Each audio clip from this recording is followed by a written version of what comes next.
Okay, so Pocket Games in Helsinki. We've just been at the Free Your Play conference, and we found someone from the Finnish games industry, which is good.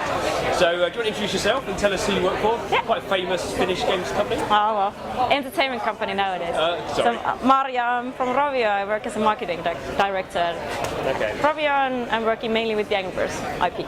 Okay, Angry Birds. We all know Angry Birds. So, what does the marketing director of Rovio? What does that entail when you have something like Angry Birds that a lot of people, pretty much everyone knows about now? Billions of people downloaded it.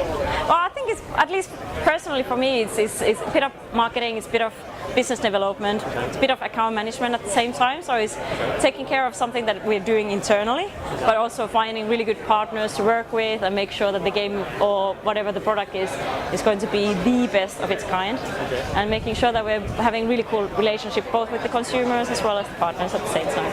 And I guess if you make a phone call to someone, say we're doing new Angry Birds, can you help us out? People generally say yes, I guess. Yeah, well, my favorite story and my game that I'm taking care of, especially, is Angry Birds Space. Okay. So that was a couple of years back when I joined the company. My first phone call to a client was to NASA.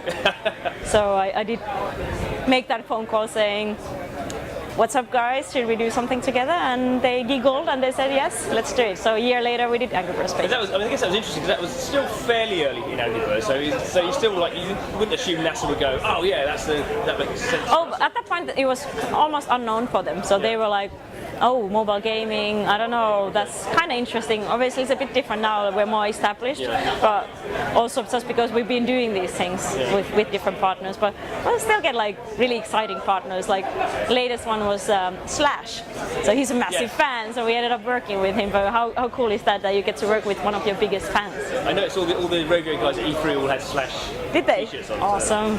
But I guess it's, I mean, with something like Angry Birds now, I mean, is it almost like you have to go in these kind of different ways? Because I guess the normal channel you would do if you were working on a game that no one knew about. Yeah. I mean, that doesn't work for Angry Birds because everyone knows it. So you have to, terrible term, think out the box. Yeah, absolutely. Well, it's been all the time out of the box and out of the nest for sure. I guess there's two kinds of marketing for us. It's a cross promotion through our own channel. So we have established pretty good promotional network through the apps and the social media we have.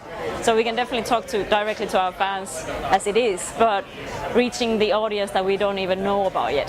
That's where the partners come along. So finding musicians and finding crazy companies like NASA that have not been into the gaming side yet. That's where it's really exciting because there's no rules there yet.